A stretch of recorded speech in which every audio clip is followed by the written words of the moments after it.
Hello, I am back with my Bible study here. I had to take a couple weeks off just for some health reasons that made it difficult to talk, but I'm all better now. As you can see, I'm talking. And I thought we could just get right back to where we last left off, partway through Isaiah 5. I have a pen and a notepad and my physical books beside me, but also the internet open on this side. You can see the shadow of my hand flashing there. Okay, anywho, let's just dive right into it. Also, I think I was talking about repetition in these verses, so I'm just going to start back at the top because I can't remember where I left off.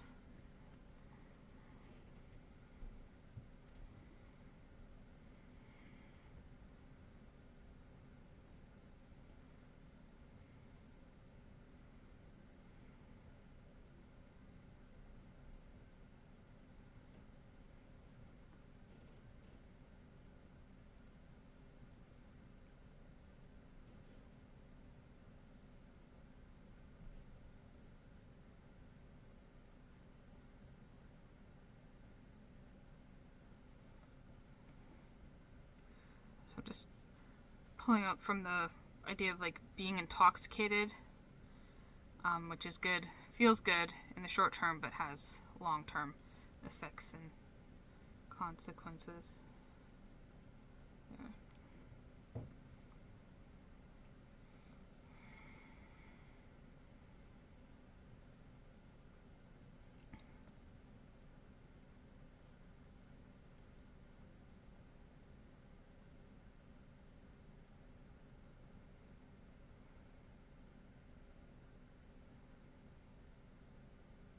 It's interesting that death is capitalized here. So we are at 5:14.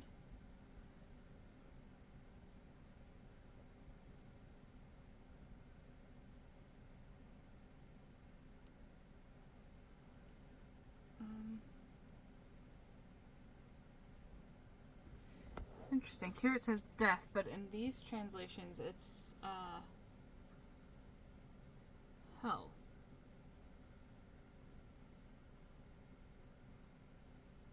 Sheol.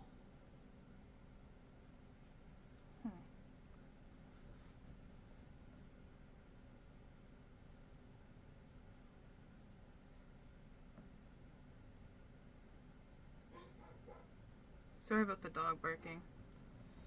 Translations. Interesting.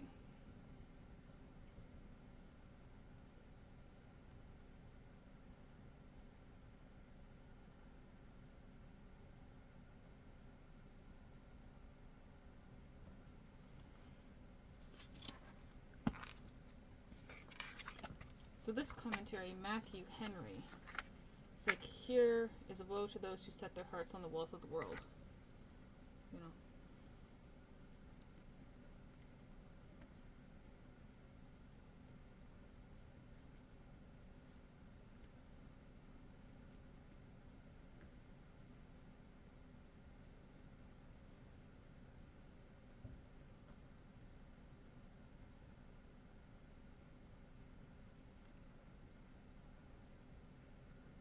We see that reiterated a lot throughout the Old Testament and the New Testament, is concentrating on wealth and this world as opposed to, you know, all the things that we are called to do besides, you know, make money. Not besides all the things that we are called to do instead of making large wealth.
think they maybe chose the word death instead of hell or Sheol because we have a lot in like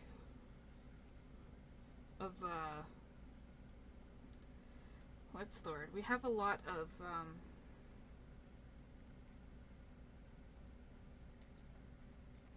preconceived notions, I guess.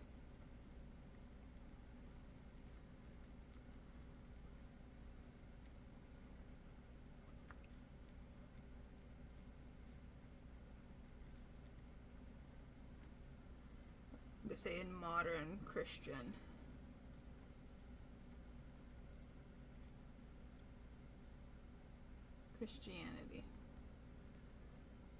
But does not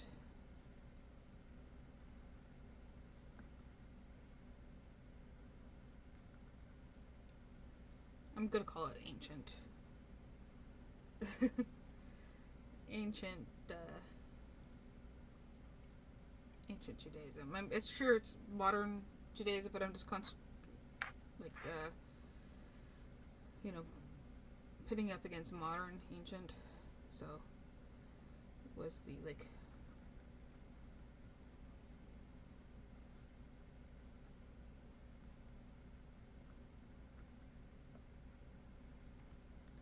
So I guess that's why they went with death there. Okay, that's cool.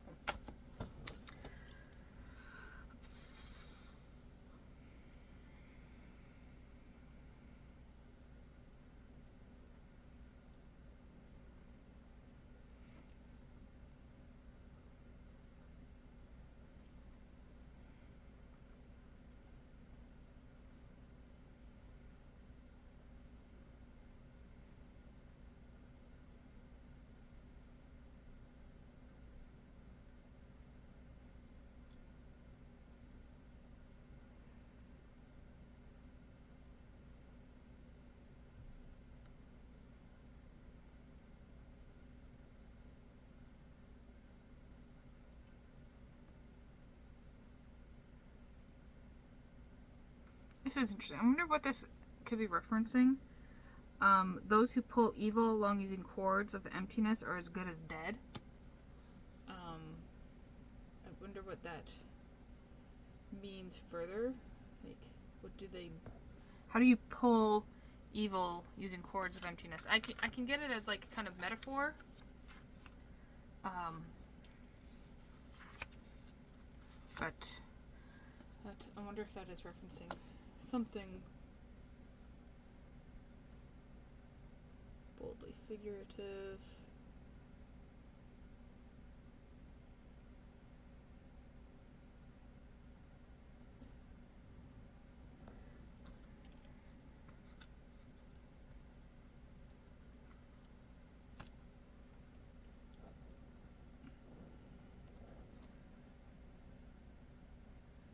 Okay.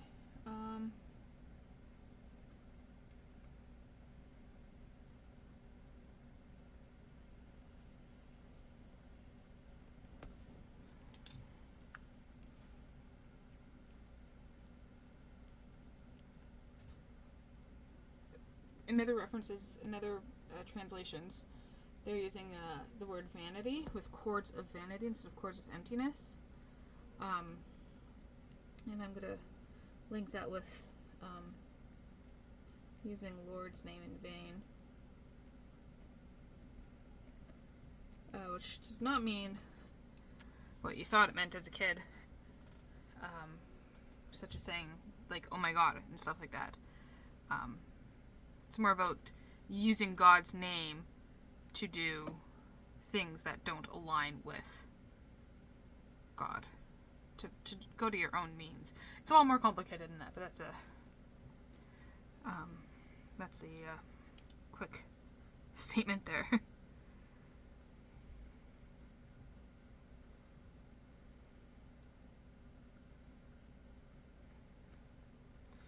So they say let him hurry.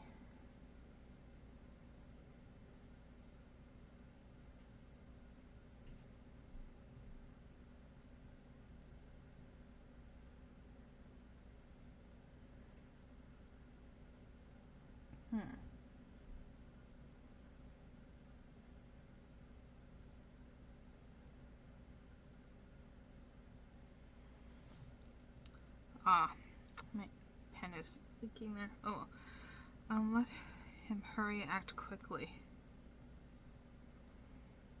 They say. So is it these people who are vain and empty?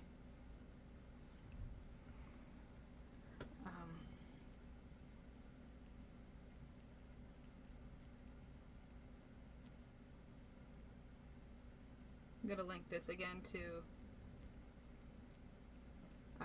the New Testament again. So they say, let him hurry, let him act quickly so we can see, let the plan of the Holy One of Israel take shape and come to pass. And we see that a lot now of these, like, especially, like, far-right Christian groups trying to bring about, revelations. But, no man knows the hour.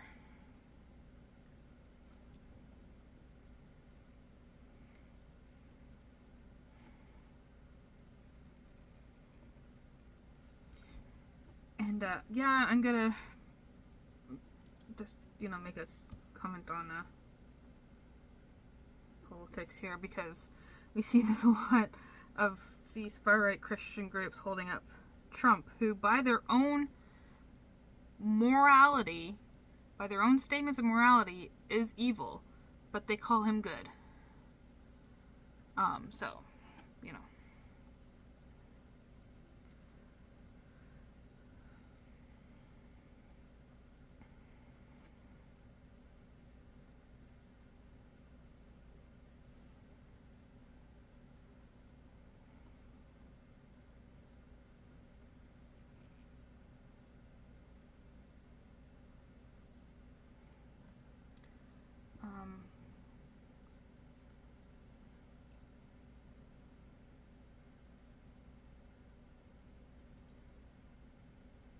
Dunning-Kruger, or whatever that effect is called, where if the stupider you are, the smarter you think you are, or something like that.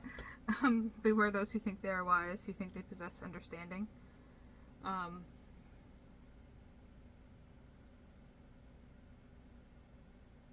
Yeah, or something. How can I phrase that?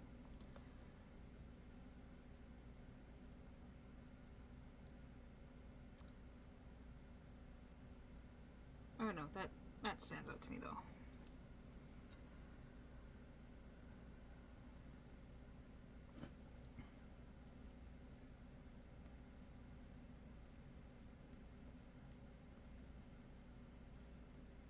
I like this phrase. I'll share it in a second.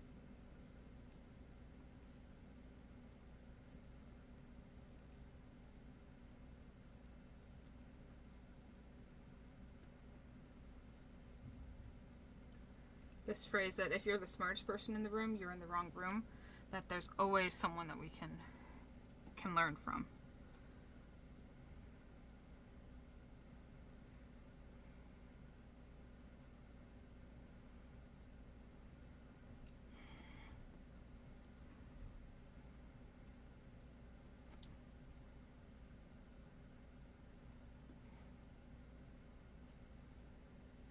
This is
This is just describing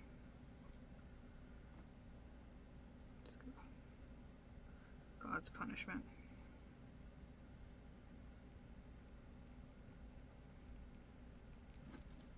Okay, I forgot to pull this out to mark certain passages.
So this part of like the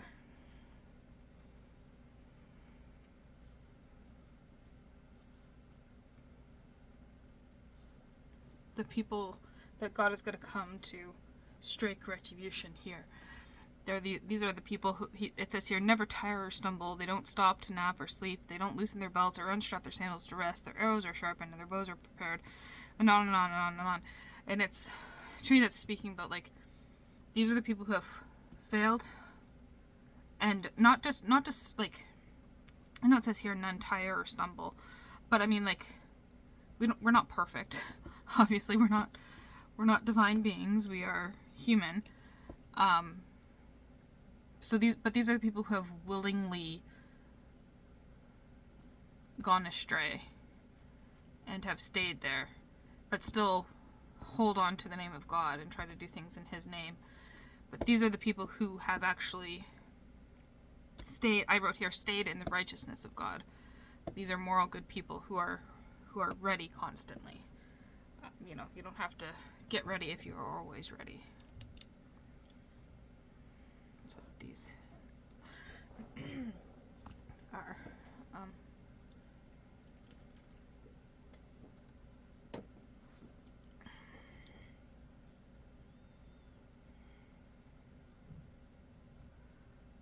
ooh, growl over their prey.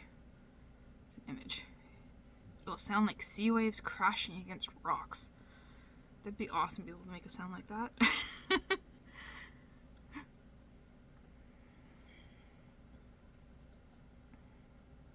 Okay. So now we're moving on to Isaiah's commission.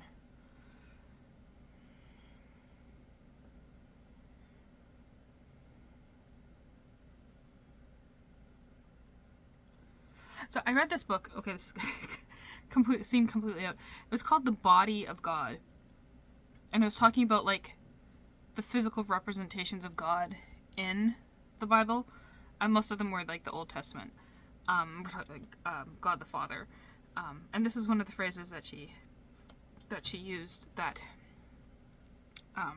Isaiah saw the Lord seated on a high elevated throne, and the hem of his robe filled the temple. So they're talking about like how big he is physically, and I just thought that was interesting to read that. I'm just gonna write it here.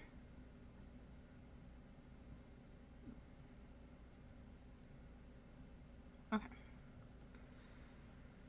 Seraphs. Each one had 6 wings, with 2 wings covering their faces, 2 covering their feet, and they used the remaining 2 to fly.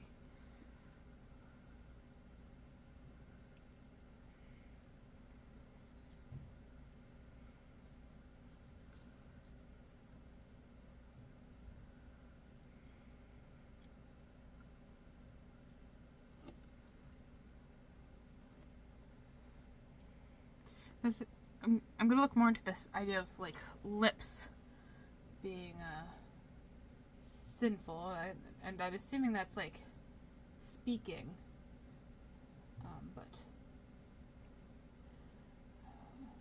I'm just wondering because I am now looking at the importance of physicality here too. Unclean lips.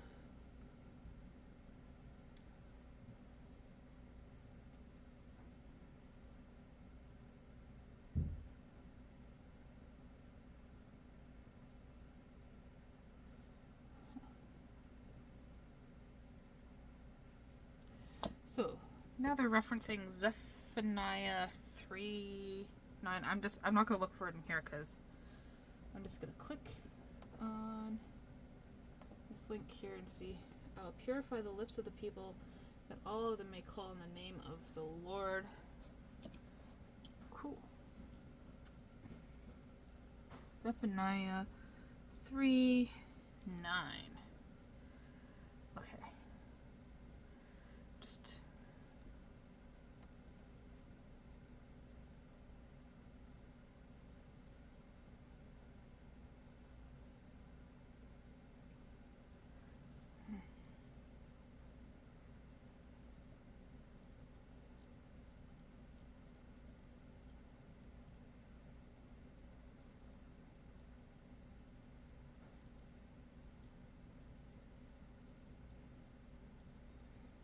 I wonder how you purify your lips. You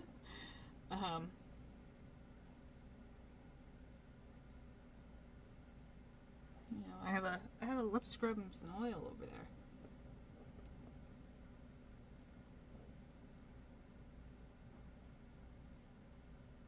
Okay. I am joking. I know there's a lot of issues with cleanliness throughout the Old Testament, so I'm pretty sure it's more than just making sure that you're clean.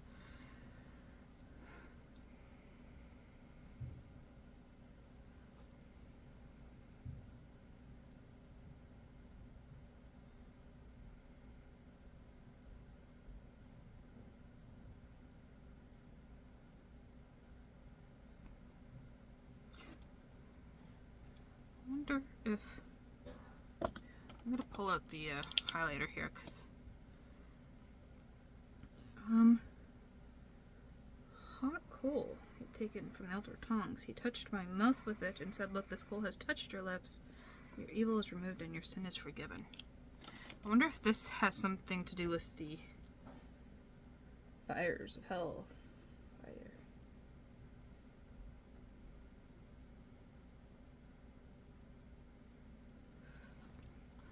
That people have come to believe.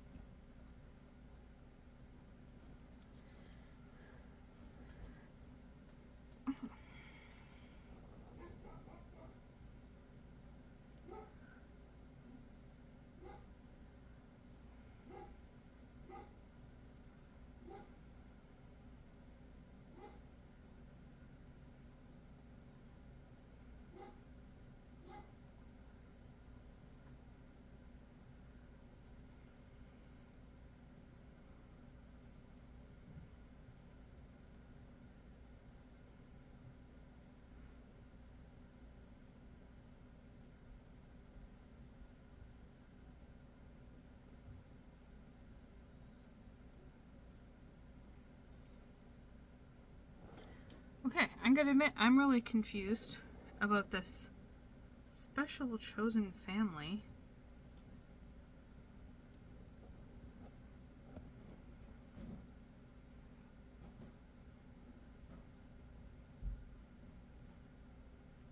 So he's telling, okay, so I just got to speak this out loud to try and understand this a bit better.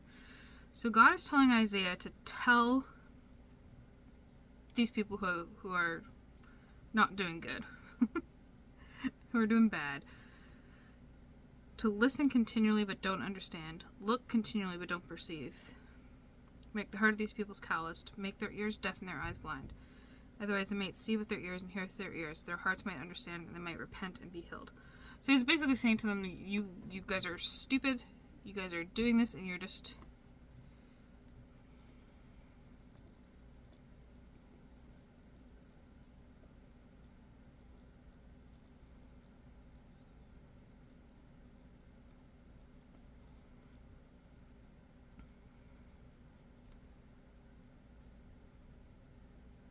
to know.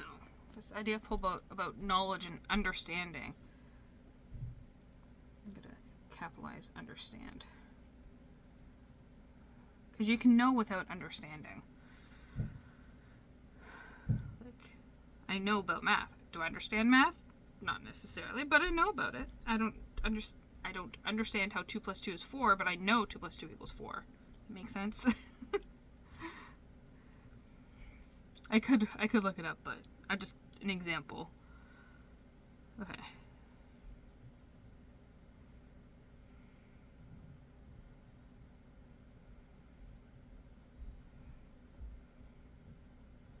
So these people have to leave. But then we have the sacred pillar, which is a special chosen family. And I don't know, I'm pretty sure, thinking this out loud and saying this out loud, that's probably not like an actual family. We're at 613, but let's see.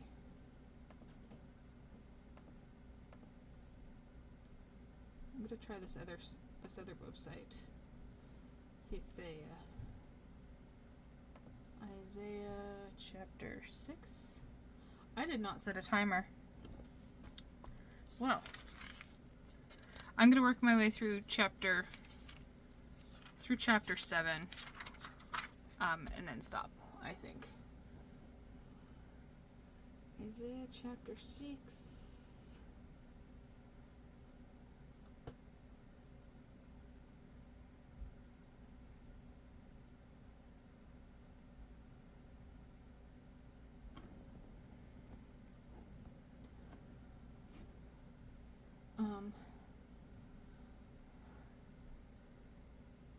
This translation.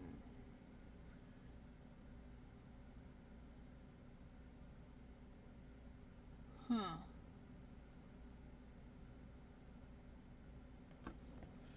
Okay. This translation. I understand the death here, but this sacred pillar symbolizes the special chosen family.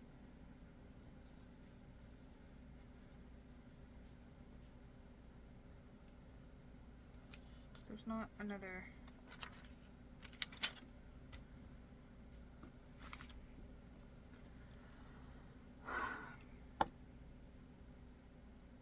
Okay. So, the other translations do not use this special chosen family phrasing. 6:13.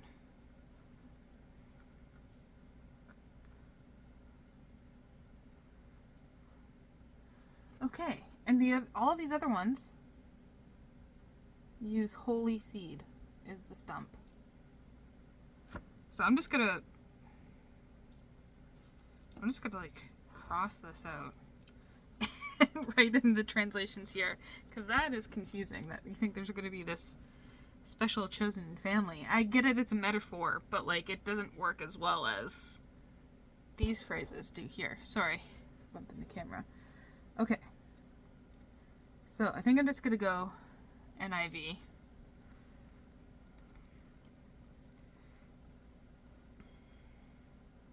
I'm gonna write it a little smaller so it fits.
This doesn't make it that much clearer, but I'm going to read some of the commentary. So the other translations say, "And though a tenth remains in the land, it will again be laid to waste. But as the terebinth and oak leave stumps when they are cut down, so the holy seed will be the stump in the land."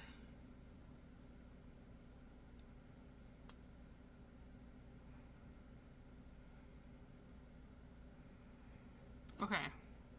So, like, the stump is hold still. So even though, like, you're cutting off the top of the tree, the stump and the roots are still there.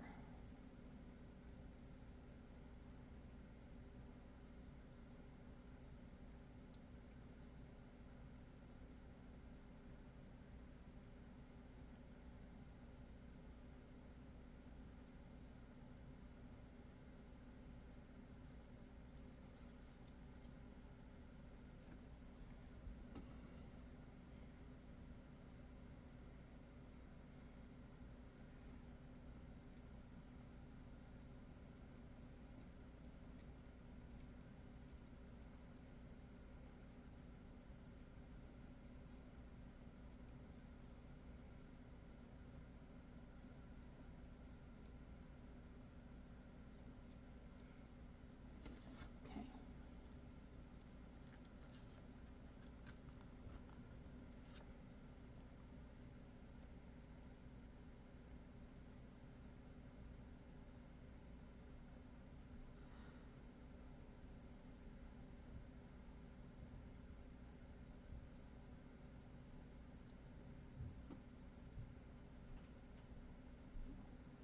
I'm just reading some commentary here.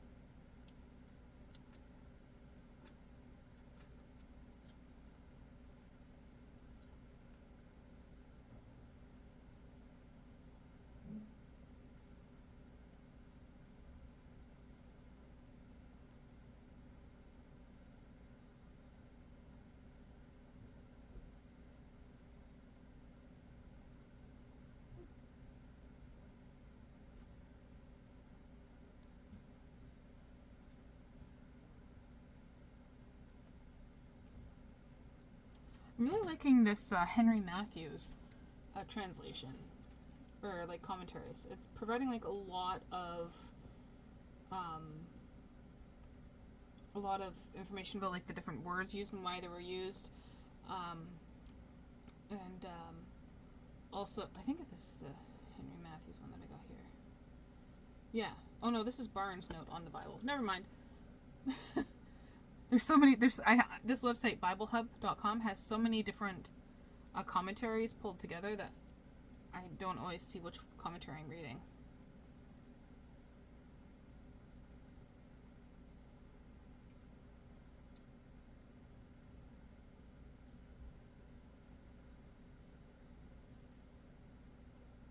Okay.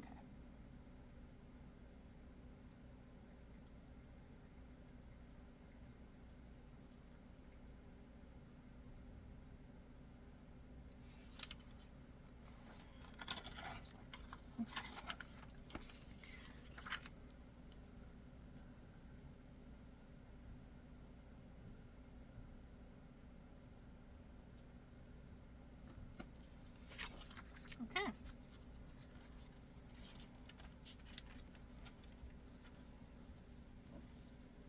Yeah, this idea of the family. I like the idea of the seed better because it talks about trees here. So I wonder why they change the metaphor to like this idea of the pole so much. I don't know. I don't care about king of this person, son of that one, this of that. I'm sure it probably has some importance, but for history, but okay. So this guy, Ahaz.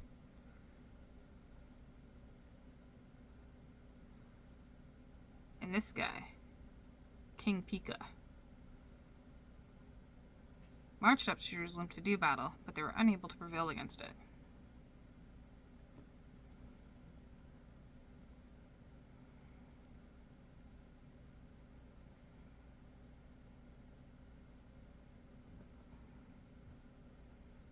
Cool. So Isaiah's son was apparently named Shear-Jashub. And that means a remnant will return. I think that's cool. I wonder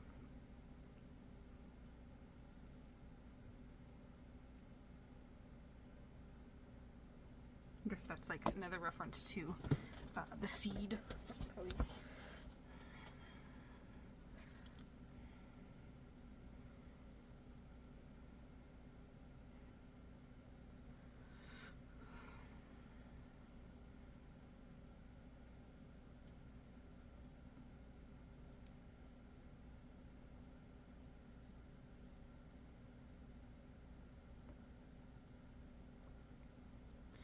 Okay, don't be intimidated by these 2 stubs of smoking logs.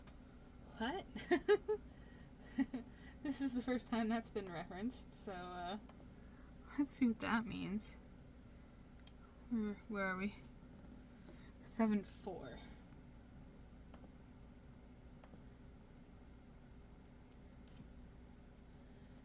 Neither be faint-hearted for the 2 tails of these smoking firebrands. Oh, it's just referencing.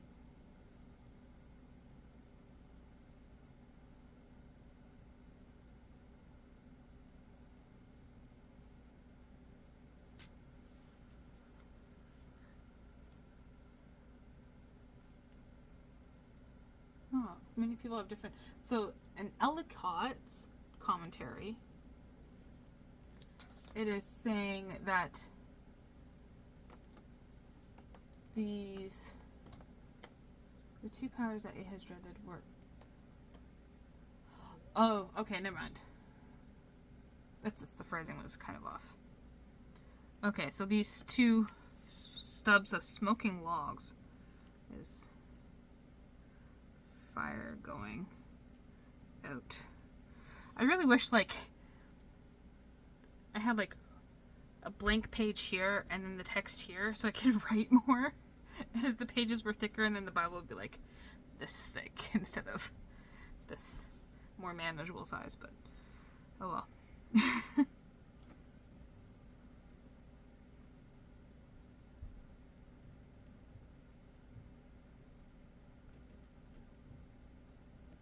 There is Assyria and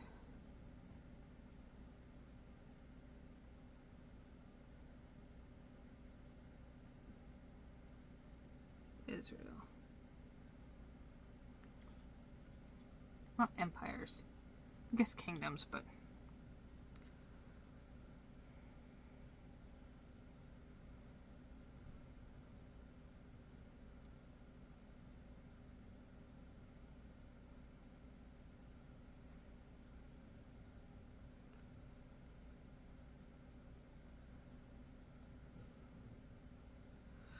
I wonder what this seems like a history that I'm not understanding. So I wonder if just like just go to 7:1 and see if there's an explanation about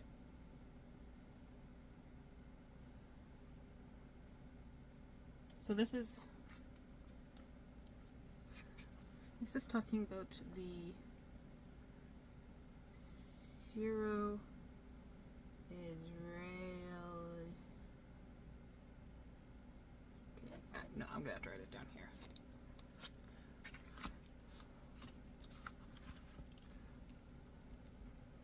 Isaiah 7. It's with the Syro Israelitish. Oh. War.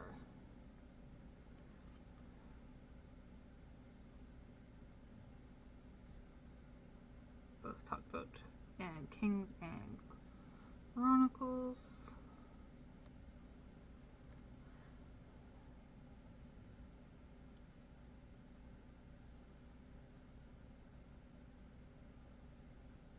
So this is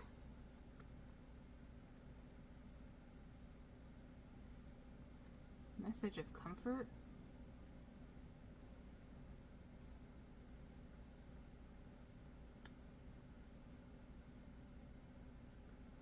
My pen's I think dying. Jehovah 2.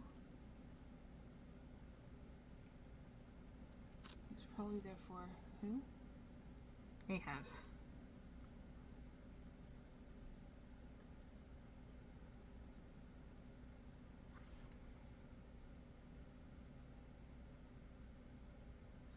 Oh, see, Ahaz.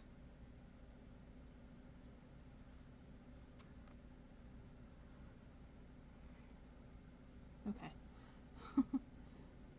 I don't know. I don't know too much about the Old Testament, which is why I want to dive more into it in this fashion. So, I think I'm gonna look into this war more off camera, because I can see that's gonna take a bit more research. That might just be not very interesting to watch.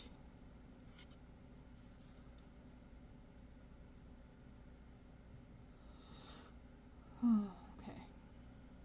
So this is about a certain war.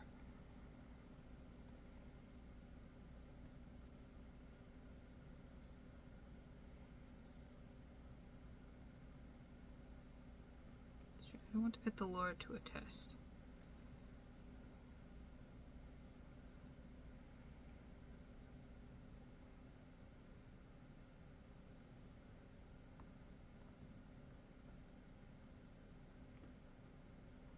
So this phrase I had previously highlighted because it is referenced in the New Testament.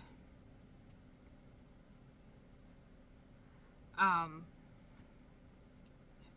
it references this about, look, this young woman is about to conceive and will give birth to a son. You young woman will name him Emmanuel. So like this is, a lot of Christians take this as a reference to the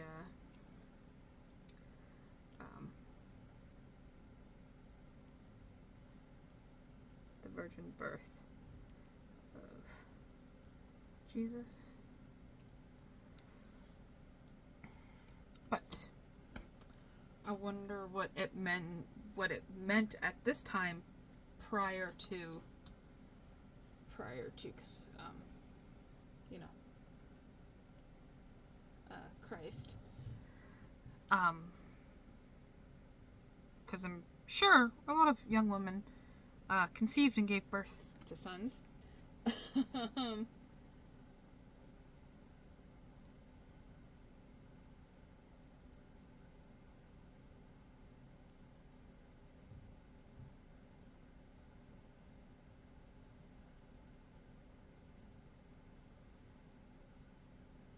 Okay, yeah. I wrote virgin birth of Jesus here, but the word is young woman, not virgin. So yeah. But it's a reference to this specific part of the Christian mythos.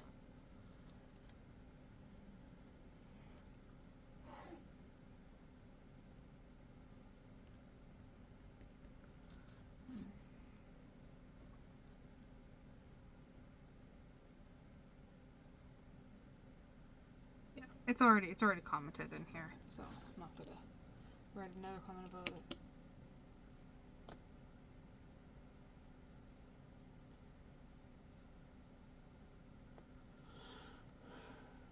Okay, so what does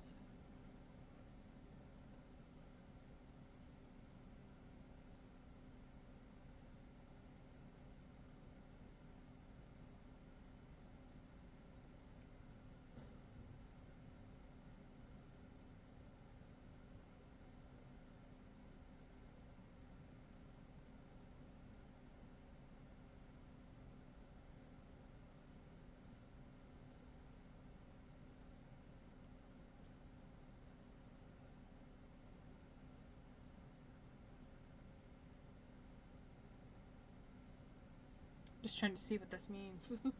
Everyone's talking more about the term used, whether it means virgin or young women, and it's just like, can you just tell me what the bigger picture is?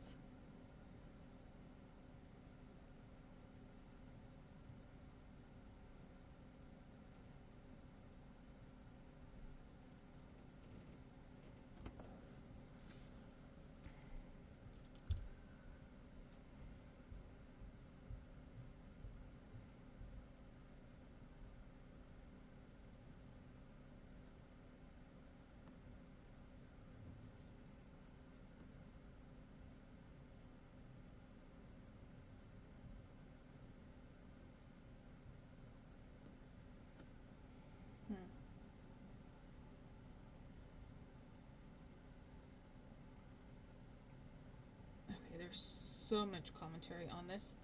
I'm gonna go to this. Actually, you know what? I'm gonna pull out. I don't know. I'm gonna see if there's anything in here. What the Bible is All About by Dr. Henrietta C. Mears.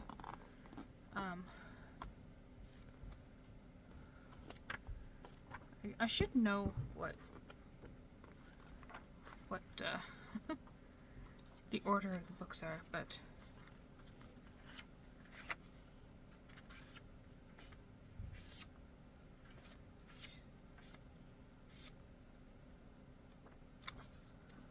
I wonder if Isaiah is in here at all.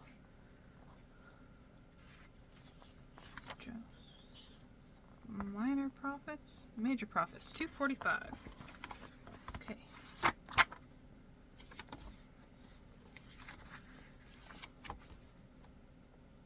Oh, here we go. Prophecy concerning Christ. That's not,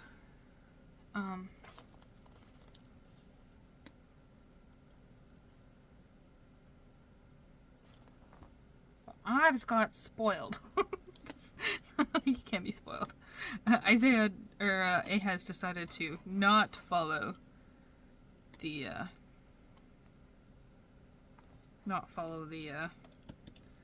the warning he was given.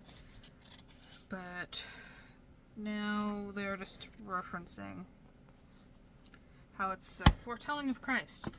That's, I guess I need like a Jewish resource here. Because Christianity's going to come at it with a certain bias, right? I'm on Isaiah. This is The Bible Reader's Companion by Lawrence O. Richards. I'm just looking for, like, straightforward, tell me what it...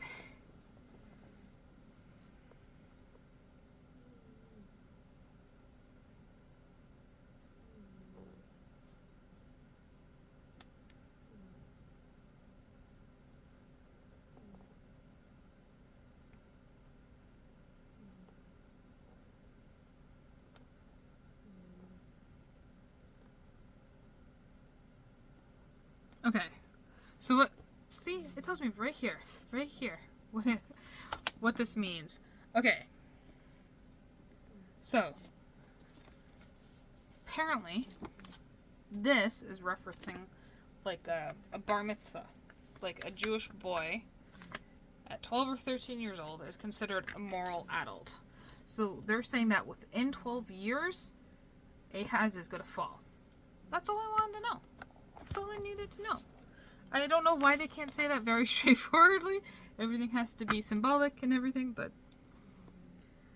Okay, so Isaiah 7, 14. So...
I wonder which came first, Syria or Assyria, who got angry at who stole their name. I'm sorry, I gotta make some sort of humor out of this. So. It's been a day. Okay. Actually, not the worst Sunday I could have had. Work on Sundays can be a pain.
So the Lord is going to bring some flies and bees.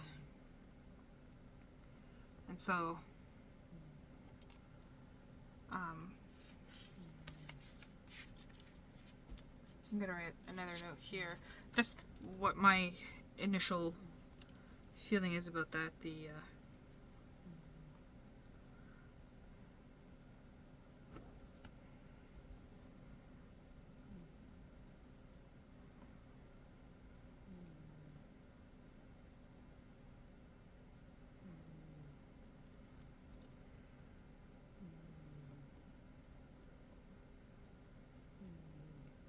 It's like these flies and bees are little things that are coming in and like making a difference. You know, not necessarily in a good way.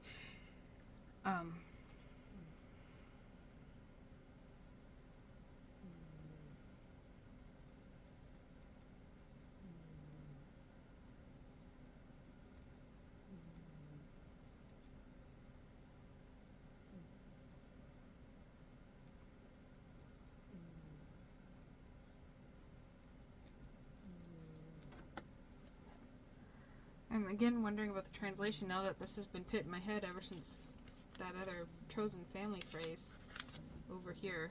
I'm wondering about like this idea of like sour milk and honey and bees and all that stuff. So I'm gonna check what the other things say.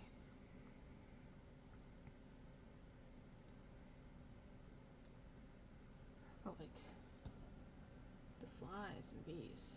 So we are at 7:18.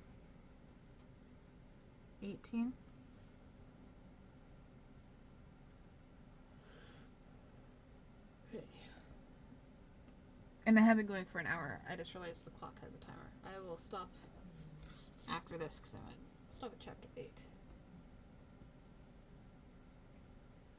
It shall come to pass in the day that the Lord shall hiss for the fly and for the bee. Okay.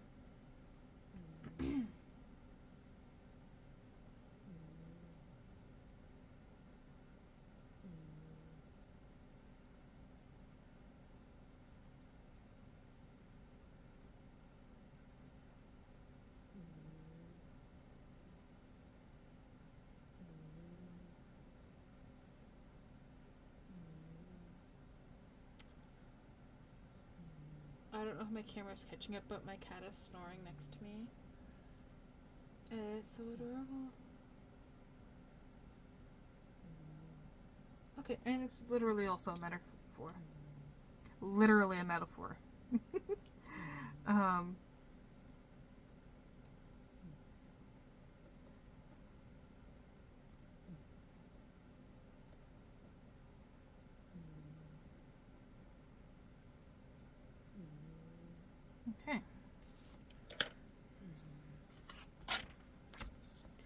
that's also this page. So that's where I'm going to stop it. Let me know your thoughts and stuff on this section of Isaiah. It's getting a little more confusing when it's talking about history here, I find, because I don't know the history. And learning the history from here is kind of difficult because it's not said in a very straightforward way. There's lots of like metaphors and stuff that, you know, if you don't know, like, who would have thought that flies and bees were metaphors for armies? Apparently they are, but you don't know that just by reading the text. So yeah, that's it. Thank you so much for watching, and I hope to be back next week continuing this Bible study.